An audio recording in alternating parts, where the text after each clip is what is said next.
चास नगर निगम के सफाई कर्मचारियों ने बकाया राशि के भुगतान की मांग को लेकर नगर निगम का किया घेराव। चास नगर निगम के सफाई कर्मचारियों ने अपनी बकाया राशि के भुगतान की मांग को लेकर शुक्रवार को चास नगर निगम का घेराव किया। सफाई कर्मचारियों का कहना है कि 20 महीनों का बढ़ोतरी राशि का बकाया भुगतान अभी तक नहीं किया गया है। एक दिन पूर्व ही इस पर वार्ता के लिए चास नगर निगम के अपर नगर आयुक्त के द्वारा आज बुलाया गया था, मगर अपर नगर आयुक्त सफाई कर्मचारियों से कोई वार्ता नहीं करना चाहता, जिसके खिलाफ सफाई कर्मचारियों में आक्रोश व्याप्त है। हमारी मांग है कि अभी पूजा का समय चल रहा है, इसको देखते हुए 20 महीने का बकाया राशि का भुगतान करें। अगर इस संबंध में आज और कल 2 दिन के भीतर अपर नगर आयुक्त के द्वारा वार्ता नहीं की गई तो सफाई कर्मचारी हड़ताल पर रहेंगे और चास नगर निगम के समक्ष धरना देंगे। साथ ही चास नगर निगम का काम देख रहे 3R कंपनी के वाहनों को भी रोकने का काम करेंगे।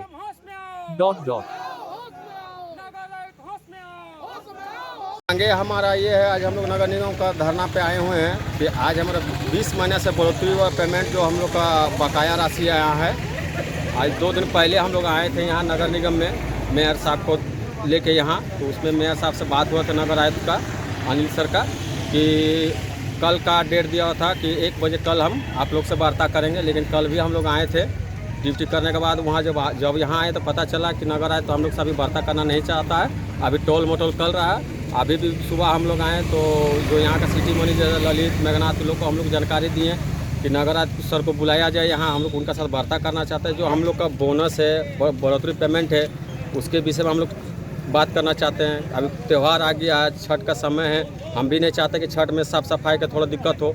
जितना जल्दी हम लोग का सॉर्ट आउट कर देगा बोनस और बढ़ोतरी पेमेंट का, चाहते हैं हम लोग भी छठ में अपना साफ सफाई में भी हम लोग लग जाए। लेकिन ये तो चाहता ही नहीं है कि हम लोग उनका साथ लेबर के साथ बैठे। लेबर का क्या समस्या है, अगर यदि आज या कल के अंदर अगर नहीं बैठते हैं तो ये जो 3R वाली जो कंपनी जो गाड़ी चल रही है उसको भी हम लोग बंद करने का काम करेंगे। क्या भाइयों? क्या नाम हो गया? मेरा नाम मोहन हरि हो गया।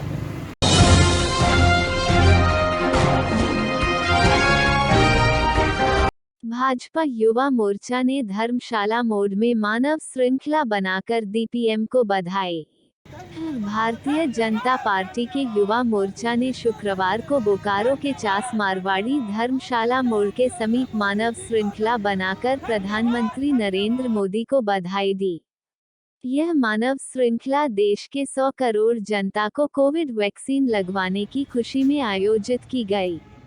कार्यक्रम को संबोधित करते हुए युवा मोर्चा के प्रदेश अध्यक्ष किसलय तिवारी ने कहा कि आज का दिन गौरवशाली है। मोदी सरकार के नेतृत्व में देश के स्वास्थ्य कर्मियों के इस साहसिक मेहनत से यह संभव हो पाया है। इसलिए हम सब भाजपा युवा मोर्चा और चास वासी सरकार एवं कर्मचारियों का इस श्रृंखला के माध्यम से उनका सम्मान करते हैं। उन्होंने कहा कि विश्व का पहला देश है हमारा जिसने यह लक्ष्य हासिल किया है। उन्होंने एक सवाल के जवाब में कहा कि देश में बढ़ रही महंगाई पर भी अंकुश लगाया जाएगा। इसके लिए प्रधानमंत्री ने उच्च स्तरीय बैठक भी की है। कल के दिन ही पूरे भारत और भारतीयों के लिए गौरव का दिन आया है। जिस तरह से आदरणीय प्रधानमंत्री नरेंद्र भाई मोदी जी के अथक प्रयासों से और भारत के वैज्ञानिकों और मेडिकल स्टाफ के अथक मेहनत और संकल्प शक्ति के दम पर दुनिया में सबसे जल्दी हमने 100 करोड़ लोगों को वैक्सीन लगाने का काम किया। एक साहसिक कदम, एक सफल नेतृत्व के मार्गदर्शन में संभव हो पाया है।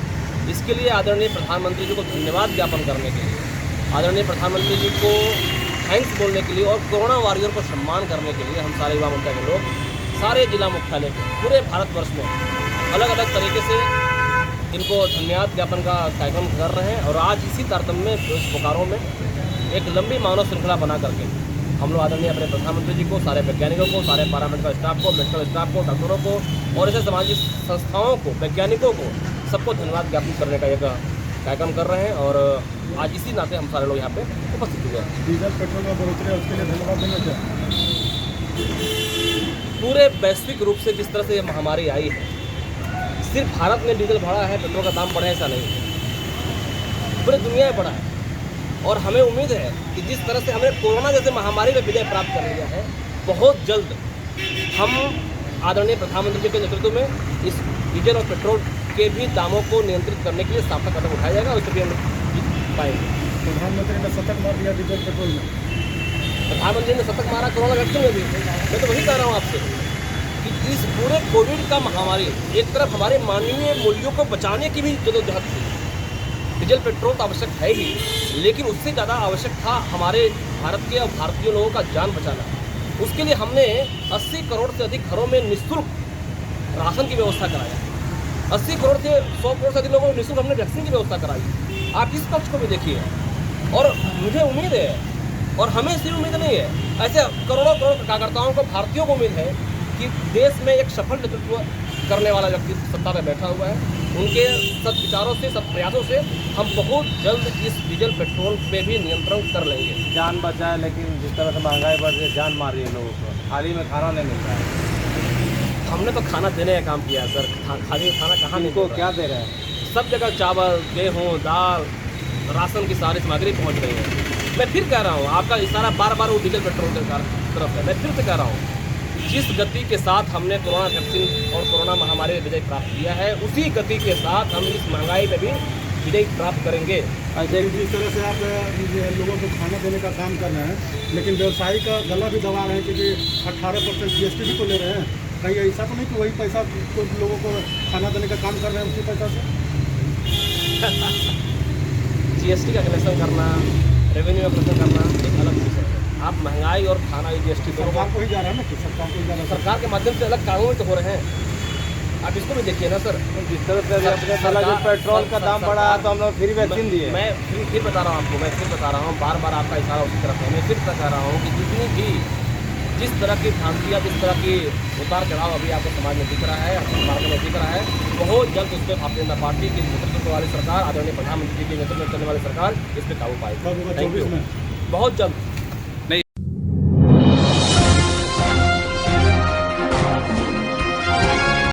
झारखंड में स्थानीय नीति 1932 के आधार पर हो, इसको लेकर दो स्थानीय दल हुए आमने सामने।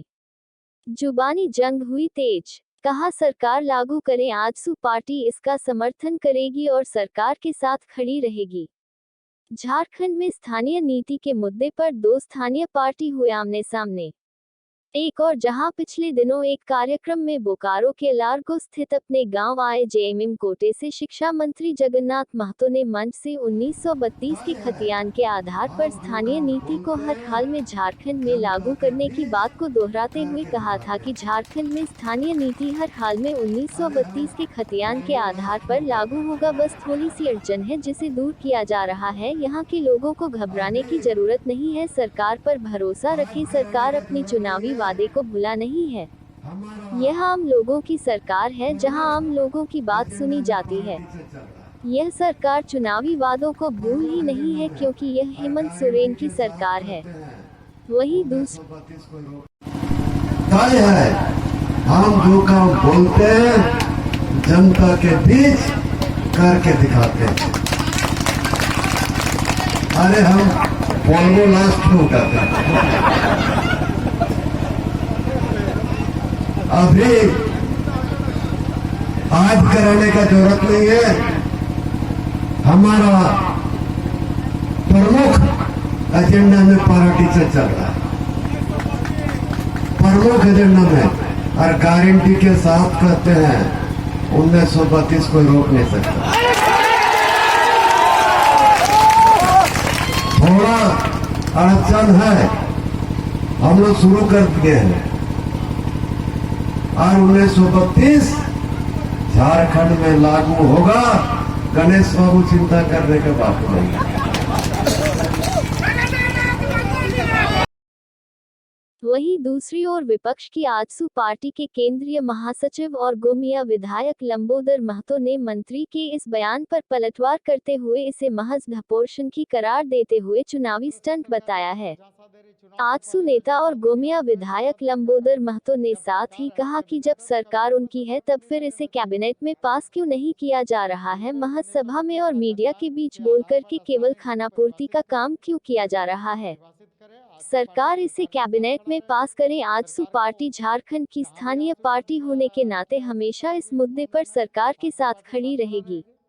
उन्होंने कहा कि झारखंड सरकार इसे कैबिनेट में लाए। आजसू पार्टी का पूरा समर्थन 1932 की स्थानीय नीति के आधार को लेकर रहेगा। भी झारखंड में एक बार फिर 1932 के आधार पर स्थानीय नीति का मामला गर्म होने लगा है। पंचायत चुनाव सामने है, ऐसे में यह जुबानी जंग आगे भी देखने को मिल सकती है। चुनाव से पहले भी लंबे लंबे घोषणा, आश्वासन, भाषण सब हुआ। 1932 का खतियान, स्थानीय नीति, नियोजन नीति, शिक्षित बेरोजगारों को बेरोजगारी भत्ता देना। सरकार बता देना कि 20 महीने में एक भी किसी भी घोषणा का अगर झारखंड राज्य में अमल हुआ है तो ये डपरसंकी सरकार है। इसी तरह से अपना चिकनी चुपड़ी बातों से अपना 3 साल और बचा हुआ है, इसको निकाल देना है। झारखंड, न तो झारखंड राज्य का विकास होना है, न झारखंड का कल्याण होना है, न झारखंड के लोगों का कल्याण होना है। झारखंड का कल्याण और झारखंड का विकास सिर्फ और सिर्फ आजसू पार्टी के हाथों ही होना है। आजसू पार्टी के नेता सुदेश जी के हाथों होना है।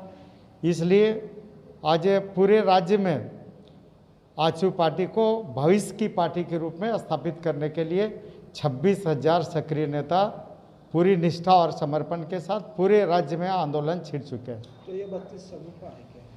नहीं, 1932 तो हम लोग देख रहे हैं। चुनाव से पहले ही मुख्यमंत्री जी ने बोला थे कि हमारी सरकार अगर बनती है तो पहले कैबिनेट में हम यहाँ झारखंड राज्य के पिछड़ों को 27% आरक्षण देंगे। 1932 के खतियान के आधार पर स्थानीय नीति और नियोजन नीति परिभाषित करेंगे। 20 महीने तो हो गए, सैकड़ों कैबिनेट की बैठक हो गई। मुख्यमंत्री जी को याद करना चाहिए कि हमने क्या कहा था। पहली कैबिनेट में हम 27% आरक्षण देंगे। स्थानीय नीति 1932 के खतियान के आधार पर परिभाषित गए। कहाँ पर गया ये मुख्यमंत्री जी का ये घोषणा? ये मुख्यमंत्री जी बताएं कि 20 महीना में क्या हुआ। मंत्री कह रहे हैं उनसे। देखिए, इन लोग मंत्री, मुख्यमंत्री और कैबिनेट के जो मंत्री हैं, मैं समझता हूँ कि समन्वय का घोर अभाव है। ऐसे मंत्री के कहने का भी मतलब है, कैबिनेट मंत्री है, उनके कहने का भी मतलब है, तो कहते क्यों है? सरकार में शामिल है, कैबिनेट मंत्री है, कैबिनेट में प्रस्ताव क्यों नहीं लाते हैं? कैबिनेट में प्रस्ताव लाके प्रस्ताव पारित करा दें। बोलने का यहाँ पर प्रेस, मीडिया, लोगों के बीच में, सभा में ये बोलने की बात नहीं है। एक कैबिनेट मंत्री अगर कहते तरह से सरकार लोगों को झांसा दे रही, चुनाव से पहले जो झांसा दी थी आज भी वही झांसा देने का काम। जब सरकार है, कैबिनेट है, तो कैबिनेट में सरकार को निर्णय लेना चाहिए। बिल्कुल 1932 का खतियान के आधार पर स्थानीय नीति परिभाषित करे, नियोजन नीति परिभाषित करे। आजसू पार्टी सरकार के साथ खड़ा रहेगी। सरकार को जहां भी आजसू पार्टी की आवश्यकता होगी इस मामले में आजसू पार्टी साथ खड़ा रहेगी। बाकी लोकसभा में तो आपका गठबंधन नहीं, ये आजसू पार्टी क्षेत्रीय पार्टी है। ये झारखंडी हितों को प्राथमिकता देती है। झारखंड राज्य, झारखंडी भावना, झारखंडी हितों और झारखंड के विकास के लिए आजसू पार्टी निश्चित रूप से 1932 के खतियान के आधार पर अगर झारखंड मुक्ति मोर्चा की सरकार स्थानीय नीति परिभाषित करती है तो आजसू पार्टी उसके साथ है।